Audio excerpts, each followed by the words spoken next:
තුනුක්කායි ගම්මානයට පැති කිහිපයකින් ඇතුළු වූ යුද හමුදා බටපිරිස් අද දවස පුරා LTTE සමග ඉතා දරුණු ගැටුමක නිරත වුණා.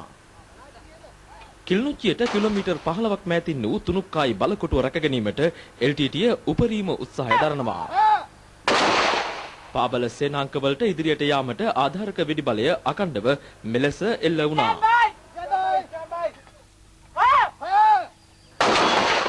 උදෑසන ආරම්භ වූ ගැටුම් තවමත් තුනුක්කායි ගම්මානය තුල පවතිනවා. කල්විලාන් ගම්මානය ඉකුත් සතියේ අත්පත් කරගත් 57 වන සේනාංකය තුනුක්කායි ඉලක්කය වෙත ළඟා වූයේ බාධාවන් රැසක් පසු කරමින්. කල්විලාන් ගම්මානයේ සිට තුනුක්කායි වෙත පැමිණෙන හමුදා බටපිරිස් වෙත ප්‍රහාර එල්ල කළ LTTE ප්‍රධාන මෝටාර් මධ්‍යස්ථානයයි මේ. මෙය යුද හමුදාව අත්පත් කර ගැනීමත් සමග කල්විලාන් ඔස්සේ තුනුක්කායි ගම්මානයට කඩා වැදීමට බටපිරිස් වලට පහසු වුණා.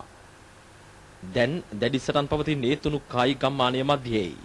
අමතරම මේ භූගත බංකර් මේ වගේ ලොකුවට ගහලා තිබ්බා මේ වගේ විශාල බංකර් 15ක් 20කට වගේ හැංගිලා ඉන්න පුළුවන් ප්‍රහාර දෙන්න පුළුවන්.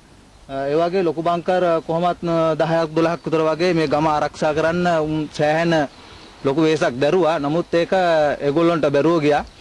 අපේ මේ ක්‍රියාව හොඳට කරපු නිසා අපි ඉදිරියටම ඒක ආවා. අද එල්ල කළ ප්‍රහාර වලින්ද LTTEට දැඩි හානි සිදු වී තිබෙනවා.